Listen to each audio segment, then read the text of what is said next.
Welcome to this episode of Intellectual Catholicism. Today, I'm here with Dr. David Instone-Brewer. For those of you who aren't aware, when I wrote my Harvard application to study New Testament early Christianity, I put you down as one of my inspirations for the program. And so it's amazing to be talking to you. You know, for some people, their dream is to meet the president, the Queen of England, or the king, the celebrity, or whatever. But for me, this is like my celebrity experience. When I interviewed a long time ago on this channel, a philosopher named Rob Coons, that was like my big celebrity moment. Now this is my other big celebrity moment. So Dr. David Instone-Brewer, it is so wonderful to be talking to you. Your scholarship, your research, it's such a blessing. You are really a top-rate scholar, and so I appreciate talking to you. Well, as a British person, I'm entirely embarrassed by such praise. Great to be with Yes. you, Swan. Yes, it's really nice to be talking to you. I wish that you were as well known as like people like Richard Balcom, and other colleagues probably of yours out in Cambridge. But Dr. David Instone-Brewer. By the way, I'll just call you. Should I just call you Instone-Brewer, David? What should No, I call you? please call me David. Okay. Okay. Sure. Sure. At Tyndale House, I call Richard Borkham Richard, and Okay. everyone is known on first name terms, and no titles are used. All right. So, David, can you begin by introducing yourself to the audience? Sure, I'm a Baptist minister, first of all.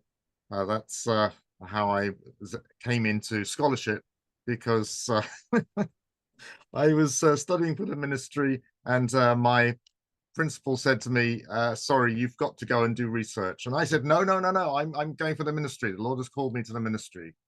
And after much debate, he said that we agreed that I would go if I got a first. I would go if the government fully funded my PhD, and I would only apply to Cambridge. And then having done a PhD on the rabbis in Cambridge, I went into the ministry, and then I got into research at Tyndale House after about 10 years in the ministry. And it's a wonderful place to be, and it's a wonderful job to do. Mm. What made you interested in the rabbis, by the way? I wanted to understand the New Testament. Mm. The New Testament clearly has got so many references to Judaism, and I just wasn't understanding some of the terminology.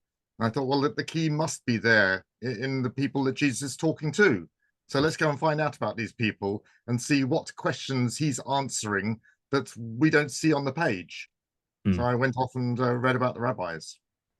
Well, let's first then situate ourselves into the context of Jesus's day. You mentioned references to Judaism. What about, in particular, this phenomenon that we know as Second Temple Judaism? Can you describe, broadly speaking, what that is? I know that's a huge task, but just broadly speaking. Yeah, it's a sort of section of history which is far too long, really, from the time when the Second Temple was built until it got destroyed. Uh, the time that you normally refer to as Second Temple Judaism is the time of the New Testament and just a bit before, when Herod had a new temple, and effectively it was a third temple, really. He just rebuilt the thing completely. But from his time to when it was destroyed in AD 70, you have a period when the rabbis were sort of in control of people, the way people were thinking, and the Sadducees were in control of the ceremonies and the official Judaism. It's quite a varied time, a time when people went off and believed what they wanted to believe and developed the religion in many different ways. So yeah, so it was a very diverse time in Jewish history. Speaking of just really quick, the term rabbi, I know some scholars would say that that's a later term. You shouldn't, Mhm. retroject it back into the Second Temple, first century period, um, and not to make those two, let's say, interchangeable. The first century or the Second Temple period, you shouldn't use the word rabbi unless it very specifically refers to maybe your particular teacher or it's a title of praise, maybe. What are your thoughts on the word rabbi itself in the Second Well, Temple period? it's true that the term rabbi was not an official term, we use the term minister today, or reverend today. Is Reverend is an official title, but of course, before people became Reverend so and so, they could be a reverend person. They were revered, or they were seen as people who revered God highly, So they could, that's a sort of descriptive title before it Mm. became an official title. In the same way, rabbi, it means my great one, my Rav, or my teacher.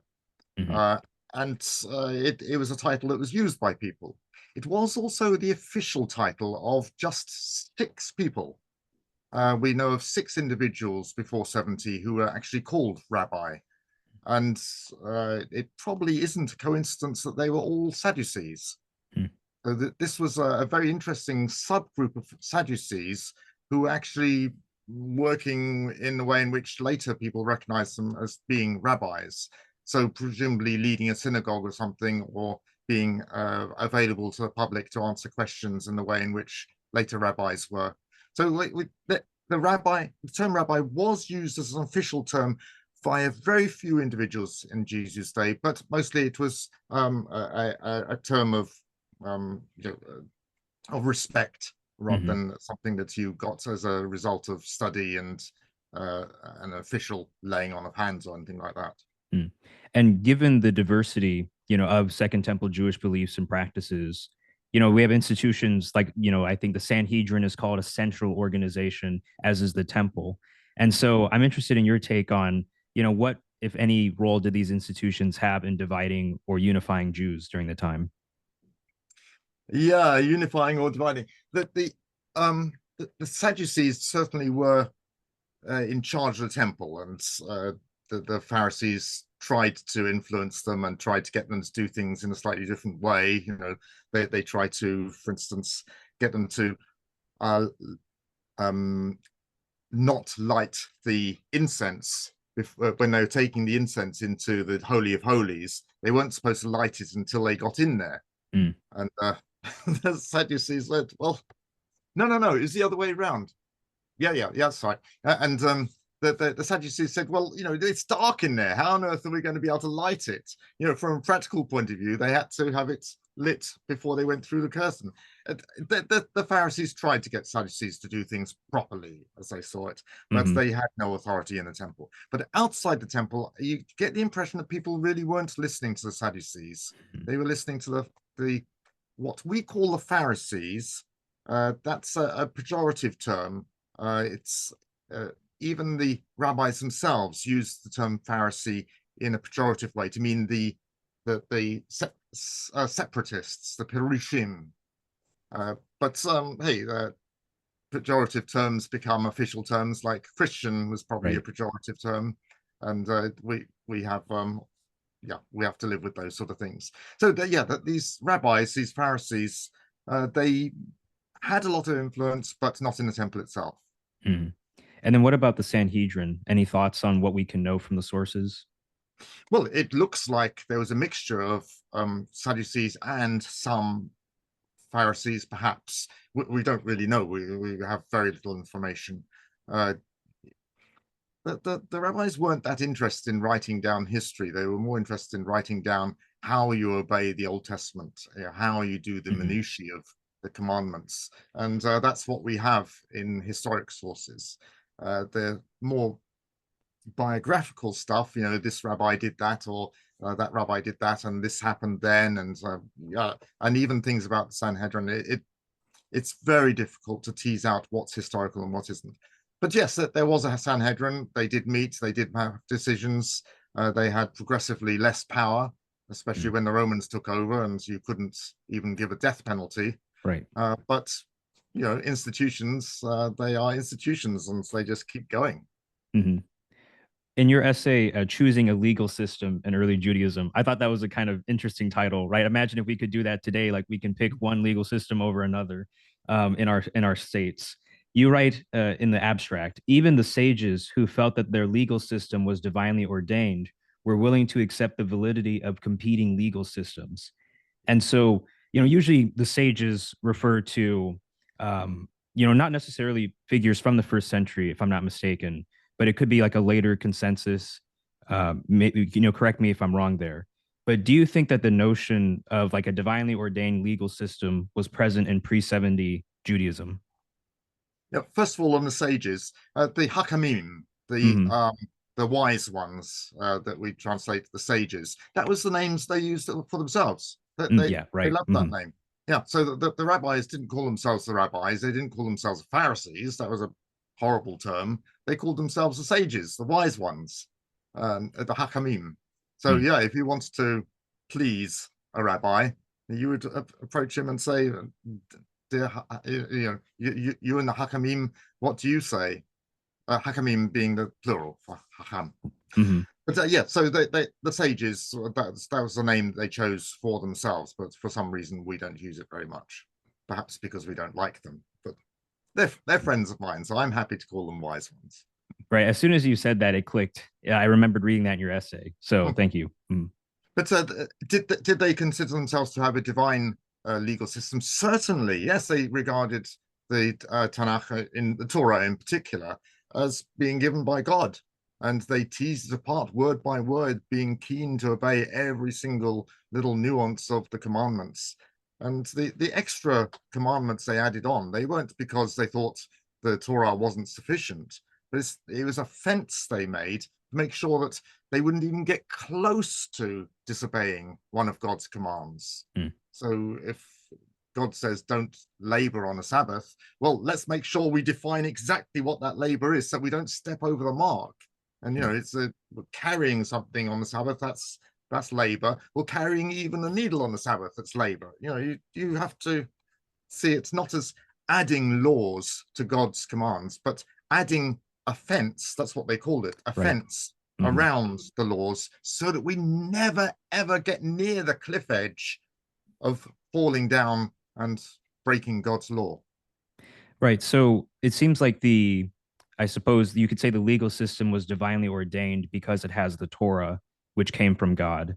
Would you say, were there any other aspects that you would say might be considered divinely ordained? Like, for example, the judicial system coming from Moses in the book of Exodus?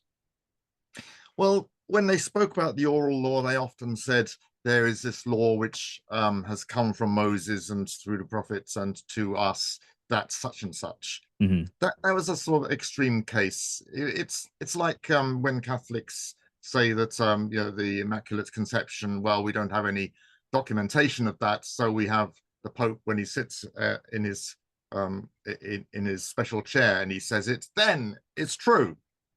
And there are certain things like hand washing, which was so important to them, and they knew they couldn't prove it from scripture.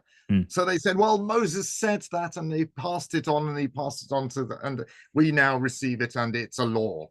And so there were some things like that where oral law was considered something which had been handed on from God at Sinai and had a higher level. But most of the laws were just fences around the law that had been given.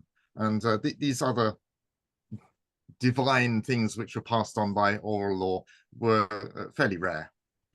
And, speaking of that, when we talk about the disputes between Jesus and the Pharisees and the scribes, I know that I didn't put this on the docket, but I'm sure this is a topic that you're familiar with. So please forgive me if this is too big of a question.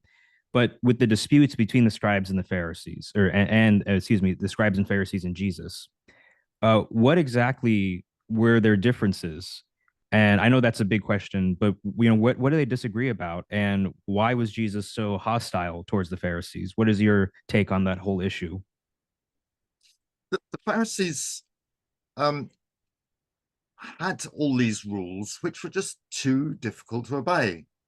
So different Pharisees would have a different halakha. The halakha is the way, the route. It's all the rules that you have to obey in order to please God.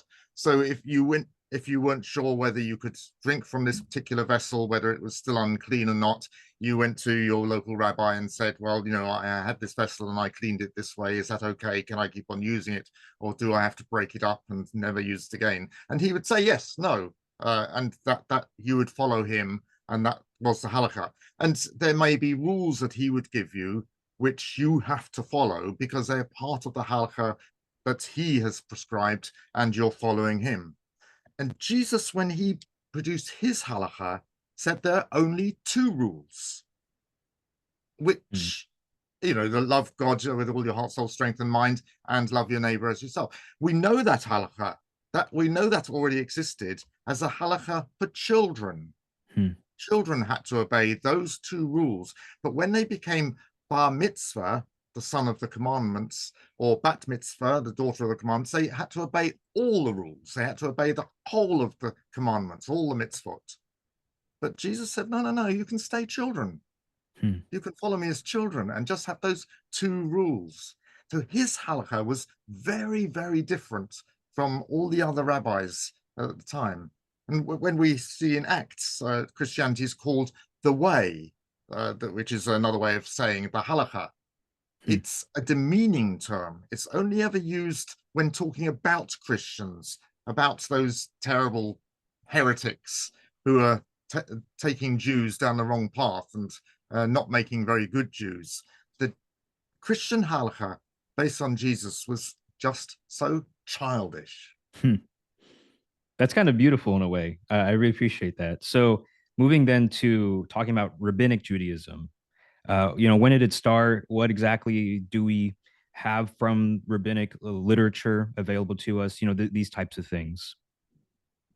I suppose rabbinic Judaism, as we talk about it, didn't start until it was almost finished. In that, when the destruction of Jerusalem came, it looked like everything was going to get wiped out. And there's one clever rabbi, Yohanan ben Zakkai. He got his disciples to pretend that he was dead, and they put him in a coffin, and they carried him out of the city. And the guards, of course, wanted to put a sword through him, and they said, well, how can you desecrate our holy rabbi? And somehow they managed to blarney their way through and get out of the city with an alive Yohanan ben Zakkai. And he then asked them to take him to the tent of Vespasian. This is the story that's given, and it's sort of believable. So we'll just tell the story as if it was absolutely kosher. He's taken to the tent of Vespasian, and he jumps out of his coffin and says, King Vespasian, you are going to be emperor. And Vespasian is used to having people flatter him, but out of curiosity, he says, well, why do you say that? Well, it says in our scriptures that Lebanon will, oh goodness, I can't remember the proof text now, but he has some proof texts from the prophets, which says that the one who conquers Jerusalem will be the king. And says, yeah, you'll be emperor. And of course he is eventually. So Vespasian says, oh, okay, you're obviously nice guys. You can go and live in Yavne, Jamnia, and set up an academy there. And it's that academy which becomes the beginning of Rabbinic Judaism. But the only people who make it there are these few disciples of Yohanan ben Zakkai. They don't even have a copy of the text of the Old Testament, which they have to write out from memory. Wow. And they have just a few disciples. They're all Hillelites. There are no Shamites, it seems, because you never come across a Shamite later. The Sadducees have gone. You've just got these Hillelite scholars who've survived, and that makes up Judaism. And from that point, they're so afraid that they're going to be wiped out, as they almost were. They decide to come together and stay together. And they, instead of dividing over issues, instead of everyone having their own halakha, they say, if there's a dispute, we'll talk it over, and then we'll take a vote. And everyone will abide by that vote. And if they don't, they're excommunicated. So even very important scholars like Eliezer ben Hyrcanus was excommunicated because he wouldn't agree with the majority. The majority ruled from then on, and they all had the same halakha, and Judaism was united again. Wow, that's very interesting. So when we look into rabbinic literature from this kind of let's say post Jamnia, post Yavna period, things like the Mishnah, the Talmud, other things like Midrash, maybe a little bit later. Some of them are actually older, I think. When we look at these texts, let's say the Mishnah and the Talmud in particular, right? What are some issues that we face when we're trying to use this literature for New Testament research? The Mishnah is the first written down compilation of rabbinic rules and things, but that doesn't mean it was invented when it was written down. Right. You often come across discussions like, what does this word mean? what does this tradition we've got here, what's it even mean? Because they remembered verbatim the traditions that have been passed on. That's the way in which you learned things. You memorized them and you passed it on word by word. And when they wrote them down in 200 AD and started compiling this Mishnah, then they started discussing them and started discussing, well, how do we move on from this? And they used that oral Torah, which they wrote down in Mishnah, as the basis of their discussions. So you've got layers and layers of different tradition within Mishnah. And the skill is almost like an archaeologist, taking off the layers and getting down to the bottom. You can do that because they understood law rather like we do as case law. You know, with a case law, you say, well, Adams v. Rex in, oh, sorry, you don't have v. Rex, do you? Versus the state in 1753 or whatever, they came to this conclusion. Therefore, a subsequent law in 1800 said this, and another law in 1900 said this, and now I'm saying to you, you know, my client should go free because he did this. And they argued in the same way. They went from scripture, and then the laws based on that, then the laws based on that, and the laws based on that, and you can see the layers. And in the legal corpuses, they're very careful to name the people who started a tradition, who said something, and then who was the disciple of whom, and who passed this on. And you sometimes come across some discussion saying, no, it wasn't Judah Hanasi, it was Judah the third. You know, they say that they'll dispute as to who it was.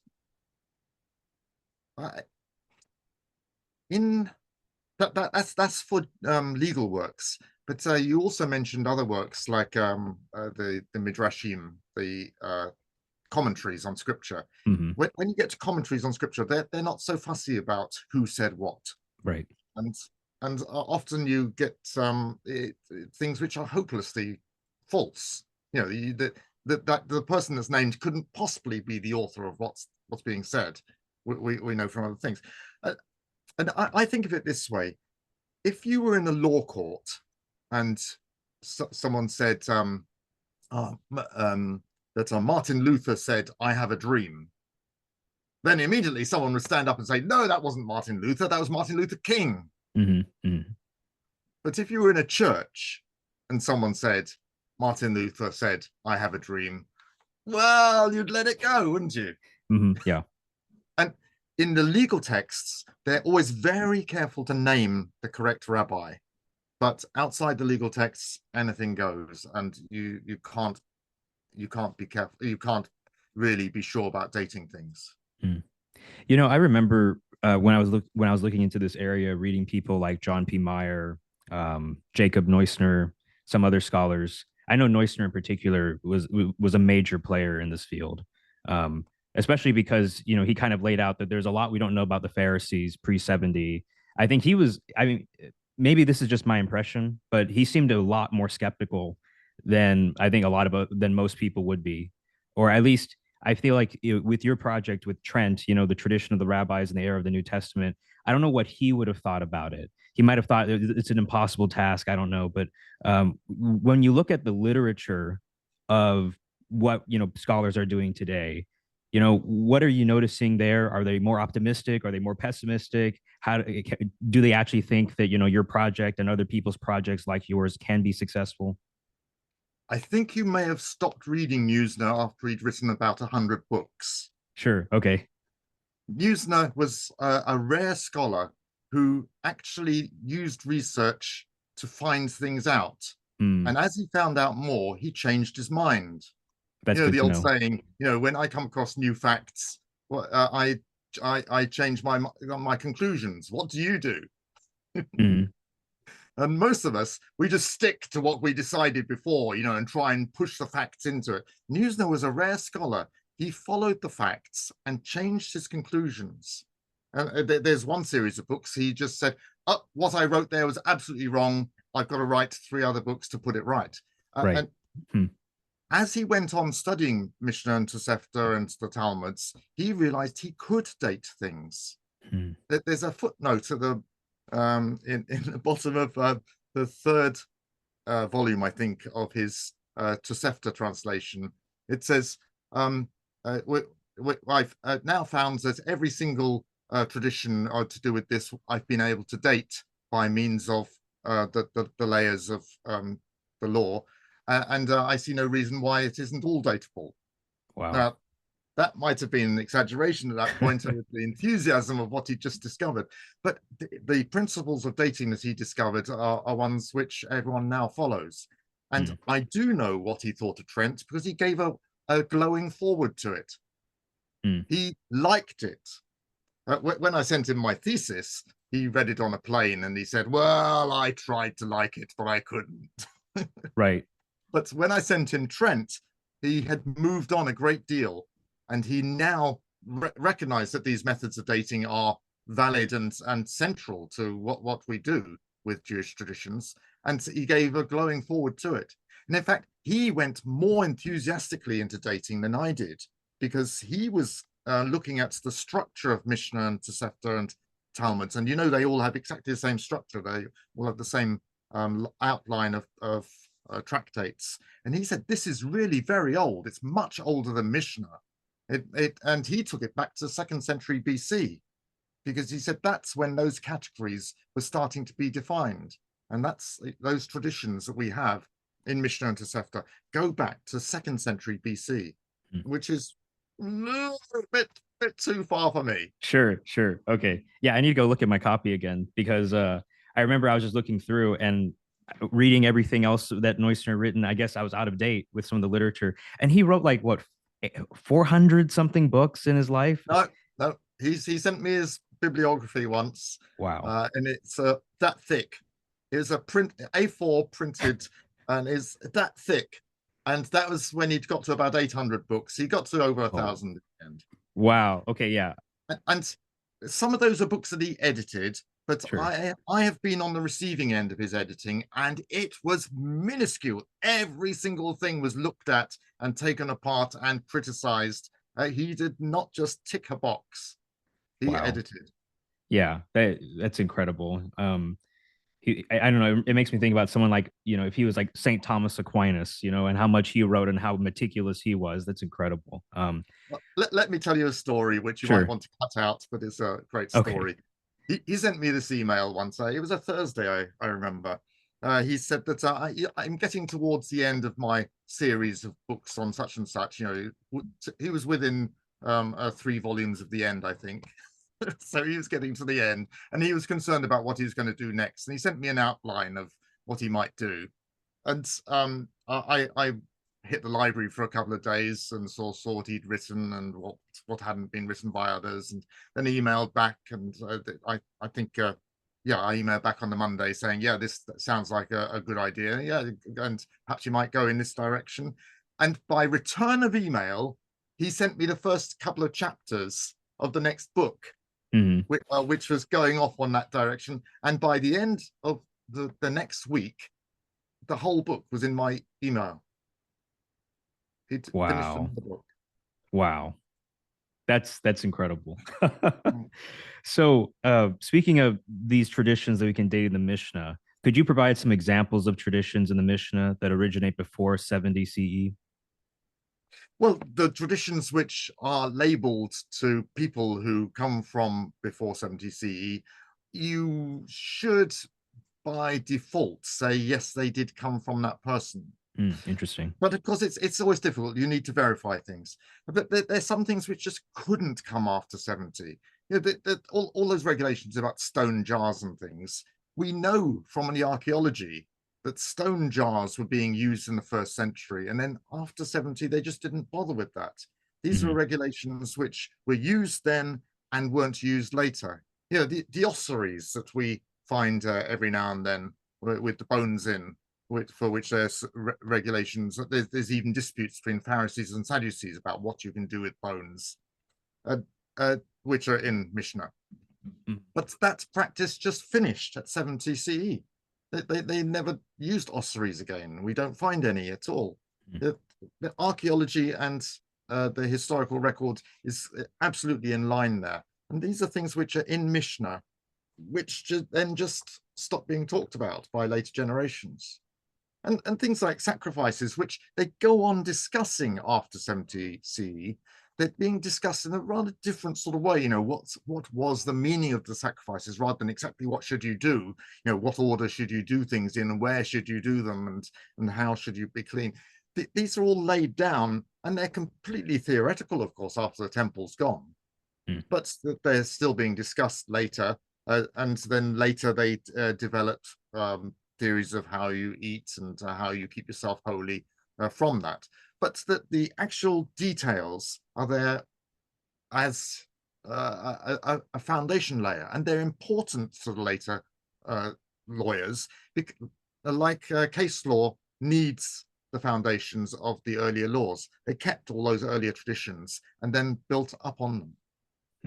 And maybe something that would help people too to understand is, well, I have several questions, but one is just, really quickly, what is the Tosefta? Because we mentioned that, and some people might be wondering, wait, okay, I know Mishnah, I know Talmud, what's Tosefta? Yeah, if only. Yeah, the answer is nobody knows. Neusner, our poor soul, he thought it was a commentary on the Mishnah. Right. And he thought, oh, well, this is worth translating now because this is a commentary on the Mishnah. So let's find out. And then he suddenly realized at the end of the first volume, no, this isn't working. There's stuff here which isn't in Mishnah. There's stuff that's just repeating what's in Mishnah. It's not the basis of the Jerusalem Talmud, like some people thought. Some people thought the Babylonian Talmud was based on Mishnah. The Jerusalem Talmud was based on Tosefta, but there's no way. And you can clearly see that in Jerusalem Talmud because it quotes the Mishnah and it doesn't quote Tosefta. Right. So my guess is that the Tosefta is like the Mishnah. I better say what the Mishnah is first.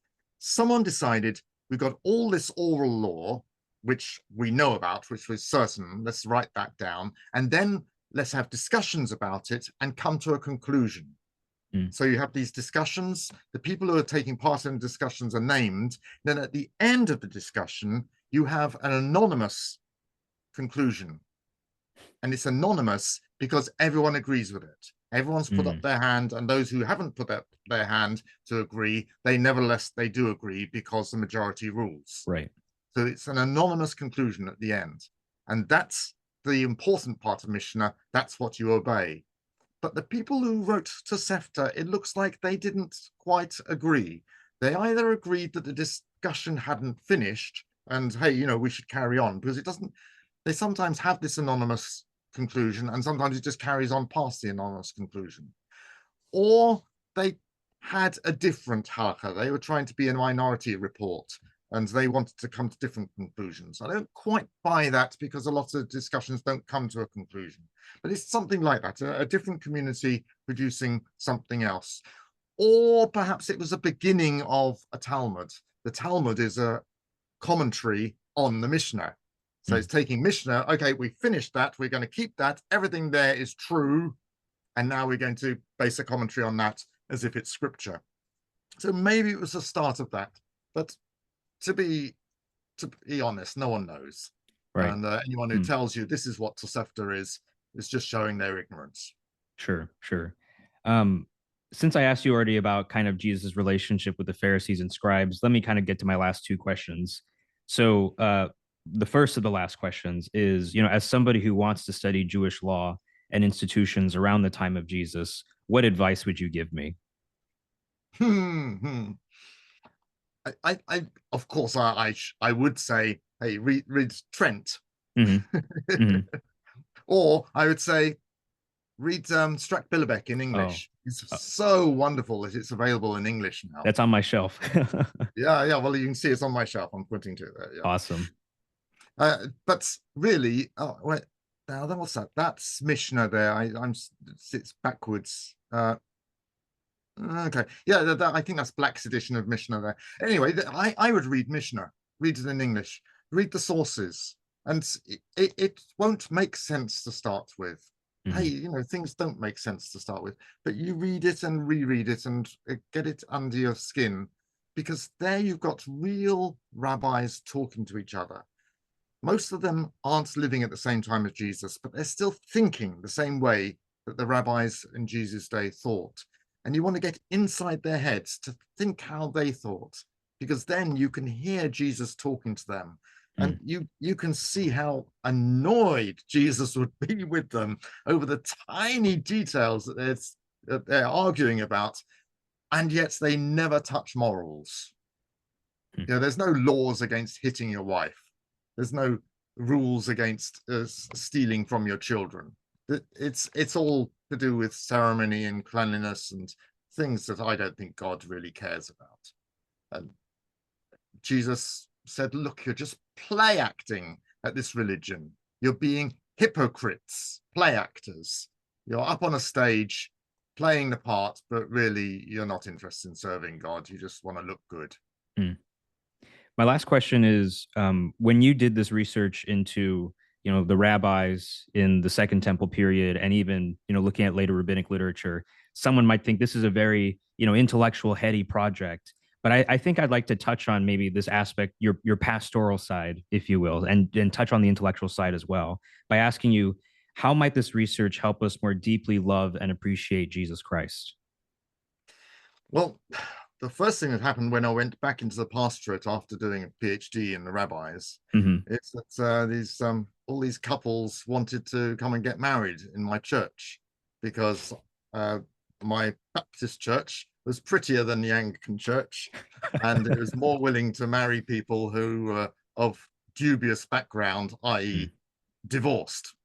And I thought, well, do I want to marry divorced people? What does Jesus say? And when I went back to the Gospels to read them, I realized I was reading them completely differently. Because now I knew the Pharisees as my friends. I'd read pretty much everything they'd ever written, and I could think like they could think. And I could hear Jesus talking to them. And there were legal phrases in the debate about divorce, which I recognized as legal phrases. Is it lawful to get divorced for any cause? Oh, yeah, of course, that's the any cause divorce, which was introduced by Hillel. And or is it divorce only for porneia? Hang on, yeah, I know about that. That was the retorts that the Sadducees gave to Hillelites when they didn't agree with the any cause divorce. And I could recognize these phrases from the rabbis in the Gospels, and I could see Jesus in a new light. Here he was having very in-depth debates with Pharisees about their own debates. And it just, as you know, I've written a couple of books on divorce and remarriage as a result, seeing the contradictions that we had inherently in our teaching on divorce just disappear by understanding the Jewish background. And that was quite an eye-opener for me, to see something practical come out of all this academic research. Well, David, thank you so much for spending, I think it's your afternoon with me and having my morning with you. And so, I mean, this was such a delight. And, I know that you said you were like maybe halfway through your next volume on Trent, but if you ever, finish that, it's going to be such a great day. And I'm going to be super excited. But thank you so much, David, for everything you do. It's been great talking with this one.